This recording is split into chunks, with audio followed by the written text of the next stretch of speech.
What's going on, guys? Mike Sheemer, and you can see, got my bald head going right now.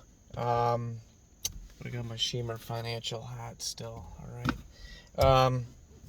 So making a video. I don't have much internet here at all. Waiting for my son to get out of his martial arts class. So that's a good reward for having passive income, a home business, an online business, and the flexibility of working from home. So you get some good things, some bad things, but this is good because otherwise he wouldn't be able to take this class, might not be able to afford it. You know how it is. Like, if I was working at the office till 6 p.m. or something like that, wouldn't exactly work out too well.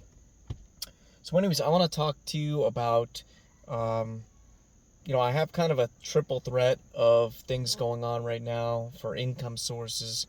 So I have my SEO business. I've been doing full-time I've been doing it part-time for 7.5 years or so. Been doing digital marketing for over 10 years now. I've been doing the SEO business for full-time for 5.5 years. I've been doing Live Good, the affiliate marketing program, for 15 months or so, almost 16 months. So I have the active income from SEO, the passive and active income from Live Good, and then even though I reinvest it all, I still consider it income, and I'm sure I'll be taxed as such for the most part.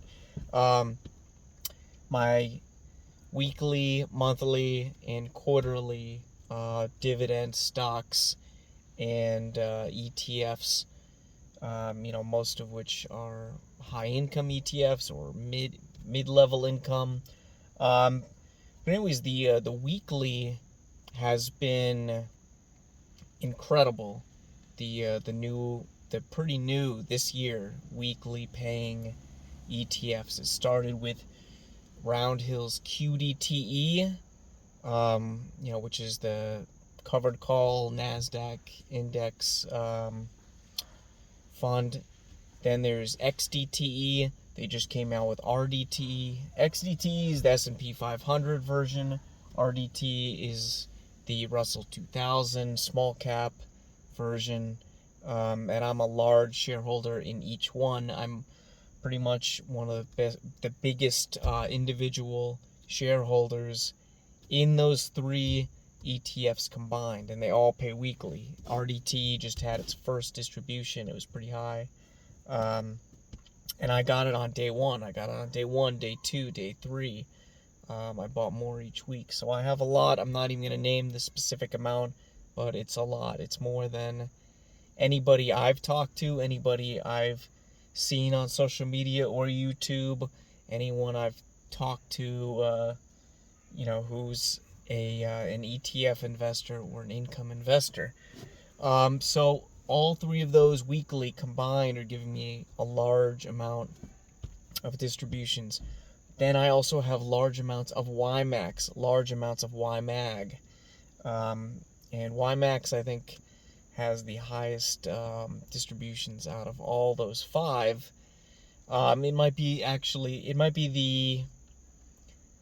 it's the riskiest, but it's really not that risky because, first of all, YieldMax has, at this point, pretty large assets under management. I'm not sure if it's $1 or $2 billion. It's a large amount for a relatively new, small, ETF company. Roundhill just surpassed over $2 billion in assets under management. So compared to, like a JP Morgan or a Goldman Sachs, of course, that's very low. And of course, there's still newcomers, but these are serious amounts. And YieldMax, while it has had some NAV erosion, it started at $20 a while ago, maybe a year and a half ago or so. Now it's at like $17.50, $17.80. So there has been some NAV erosion, but that's 10 or 12% NAV erosion, whatever you want to call it. So 12, let's say 12, 13% NAV erosion compared to 40% or 45% distributions. I mean, do the math. Which one is higher even after taxes? You're still getting a huge net profit, net gain. And look, I've been buying it at $17, $18. I mean, maybe at the most 18.25 or 18.50. I'm a newer YieldMax guy, so I haven't really even experienced much of this NAV erosion on YMax. And I've had zero NAV erosion on my YMag, the Magnificent 7, which pays a little lower distributions, but it's still pretty high. That one's in the 1950 or so. Of course, it varies. There are fluctuations, but there's volatility in the market for everything, even mega caps, even large caps, the blue chips, even stable ETFs. It's just, it's crazy right now. So, I mean, you have to look at the big picture. So I've had almost no YMag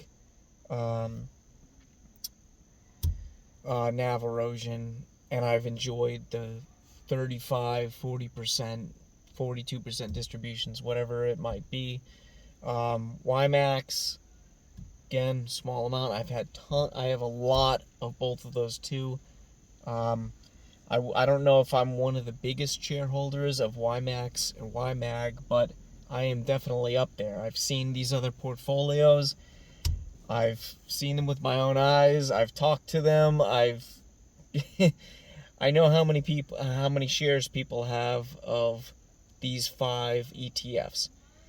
QDTE, XDTE, RDT, YMax, YMag. I know I'm up there as one of the top guys, and I'm just really getting started. I just got my big distributions today. They were huge, and I just reinvested them in a ton of YMax, a fair amount of RDTE, and then kind of a sprinkling of XDTE and YMag as well, to basically give myself a weekly raise and a monthly raise, and also half a dozen dividend stocks too, like solid ones, small caps, mid caps. Then they pay, of course, quarterly, the ones I bought. There are some monthly ones. I do own the business development companies or the real estate investment trusts. Some of those pay monthly, but that's not what I was purchasing today. There's a lot to buy, a lot that I love to buy. I like to diversify, and you can't buy everything every day or every week. So I have kind of a checklist. I have a priority list every single day, every single week of what I want to buy or sell. But anyways, so those 5 ETFs, look, everything has a risk. I'm not telling you what to buy or what not to buy. I'm not telling you what to reinvest or set up as a DRIP, dividend reinvestment, because you can do that automatically with most brokerages.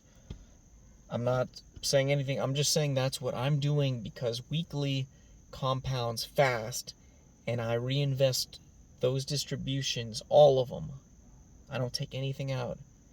I reinvest them manually in whatever I'm prioritizing that day or that week.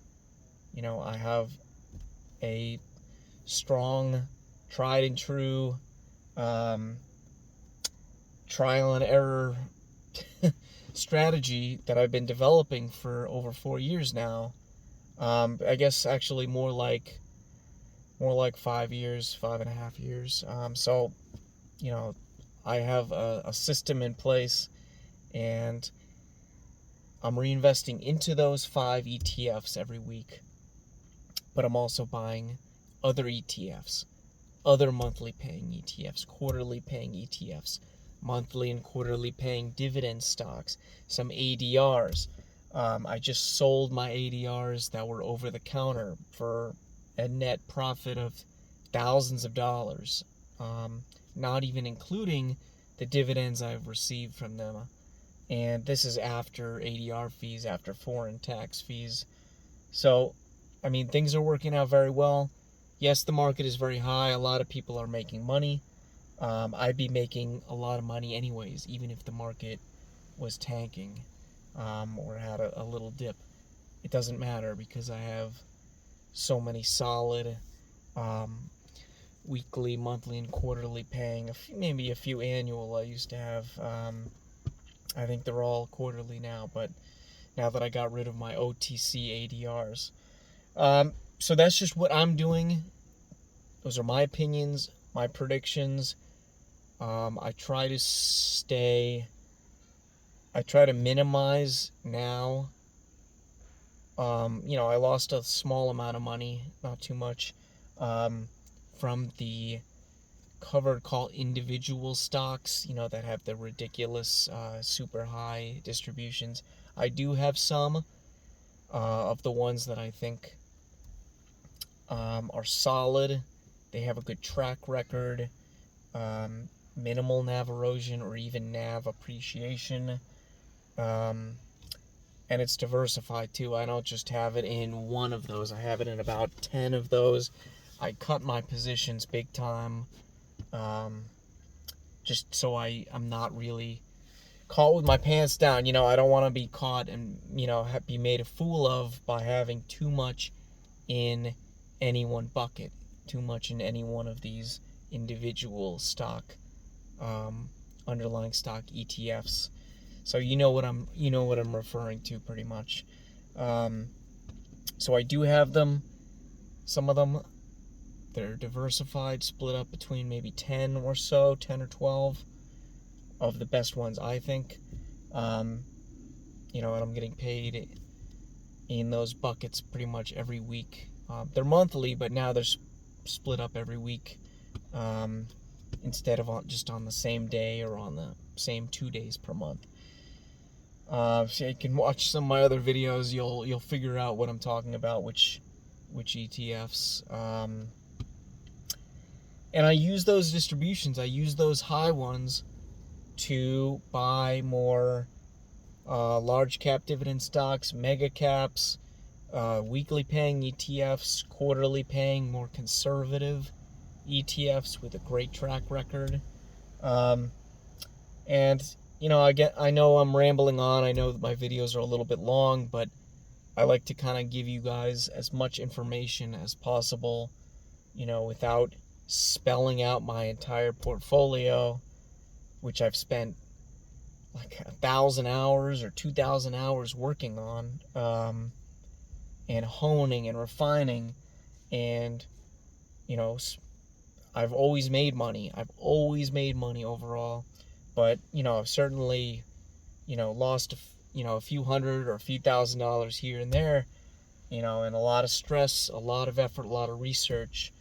So I try to, in these videos, give you my opinions, my lessons, my takes on certain securities, without giving my whole entire 750 holding portfolio, which people, would surely crucify me for. They'd make fun of me. They would criticize me. But guess what? It's working. It's going to work even in a bear market, even in a recession. I've set it up that way. Nobody can predict the future. It's easy to criticize, but it's hard to create. All right? It's easy to criticize somebody's portfolio or their investment strategy or their business, but it's hard to create and be successful day after day, week after week, month after month, year after year, decade after decade, which is what I've done. I'm not a wealthy man. I'm a grinder. I grind it out every single day. I don't take vacations. I don't take days off. I save money. I don't treat myself to a lot of good stuff,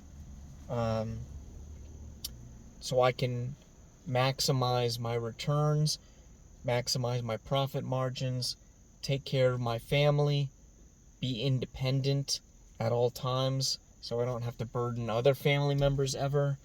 No debt, perfect credit, house almost paid off, retirement account.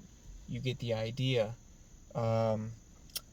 So before you try to criticize me or anybody, you really need to do your research on them, their track record of success, their track record, their investment objectives, their age, their risk tolerance, their overall finance, that kind of stuff, because social media it's ridiculous. YouTube is ridiculous.